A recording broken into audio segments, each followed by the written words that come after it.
Институциите на системот треба сериозно да работат на проблемот со дисторзијата меѓу образованието и вработувањето, односно согласување меѓу понудата и побарувачката на пазарот на трудот. Средношколците и студентите треба навремено да се информираат и насочуваат кон она што се бара на пазарот, за полесно да најдат и вработување. Ако се анализира што бара пазарот на трудот, ќе видиме дека пазарот на трудот повеќе бара во техничките, инженерство, софтверство, него во областа на хуманите, односно општествените науки.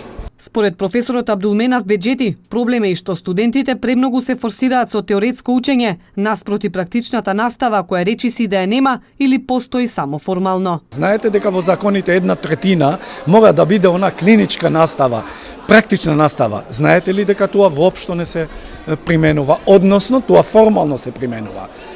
Один студентот некаде наводно се јавува кај одредено предпријатие првиот ден, купува една недела неколку буреки на газдите или на шефовите, и по една недела зема потврдата, ни го донесува дека завршил практичната настава. Ова е заправо, тоа е изигривање на закон, а никој не се труди ова да го надзорува, да го контролира како ова се спроведува. Во моментов над 70% од студентите во државата се запишани на општествени и хумани науки, за кои реално нема многу понуди за вработување.